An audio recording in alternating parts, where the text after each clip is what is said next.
If you are listening to this now, close the curtains, turn off the lights, and pay attention. What you're about to hear is not just an urban legend, nor a tale made up to scare children. It is a warning, a message left by someone who dared to challenge the boundaries between our world and what hides in the shadows. A recording recovered after a teenager disappeared inside her own house, as if she had dissolved into thin air. Her name was Yume Tanaka. 16 years old, Sapporo, in northern Japan. A girl like any other, passionate about horror stories and supernatural mysteries. She knew every obscure YouTube channel, every strange internet forum. And on a rainy autumn night, she decided to perform the ritual that was so talked about among the brave and the foolish. Hitori Kakurenbo. Hide and seek alone. But no one, absolutely no one, should play this game. Because if you play, someone plays with you too. And that someone never wants to stop. Friday. Yume's parents were traveling. She was home alone, only with the cat and an old doll she found in the attic. The doll was made of porcelain, cracked on the face, with eyes that seemed alive, always following her. It wore a stained purple kimono, and around its neck, a yellowed piece of paper almost falling apart. In kanji, a message: "I will give you life if you give me a name. I will give you pain if you dare to leave me." For Yumi, it was irresistible. She positioned the camera, adjusted the tripod, and began preparing the ritual. A bowl of salt water, a sharp pair of scissors. She cut a lock of her own hair, placed it along with a piece of nail and a paper with her name inside the doll. She sewed the opening with red thread, as the dark forum manual instructed. At exactly midnight, she filled the bathtub with cold water. The house seemed suspended in time, every sound amplified, every shadow darker. She murmured the words, "Yume is the first to seek." Then she submerged the doll in the bathtub.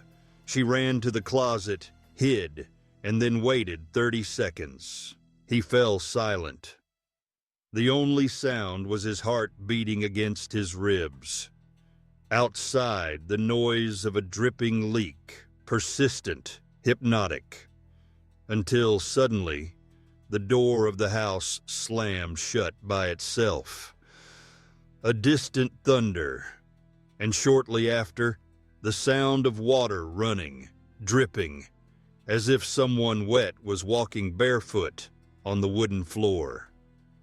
Yume held the cell phone, trembling, recording everything. And then, on the recording, you can clearly hear light, almost childlike footsteps going up the stairs. She still tried to believe it was all imagination, that nothing could really happen. But then, a voice came. "I found you." A somewhat childish voice, whispering and a little scratchy, as if the sound came from a cloth throat, from inside a chest of wet porcelain. The cabinet handle moved, slowly. The camera fell from Yume's hands. When she came out of the closet, the house was no longer the same. A dense fog filled the hallway, even with all the windows closed. The air smelled of sea breeze and old mold. On the floor, tiny wet footprints led to the mother's room. Yume, almost holding her breath, followed the marks. Inside, the doll was standing alone, facing the cracked mirror. But its eyes were black, without irises, without shine. Just emptiness. and it smiled, an impossible smile, too wide. Shall we play again? Yume ran. Behind her, the lights began to flicker, one by one. The mirrors cracked as she passed. Doors slammed violently, the cold wind cutting through the rooms. She tried to remember the ritual, what she needed to do to finish the game. She grabbed the bowl of salt water, as the forum instructed.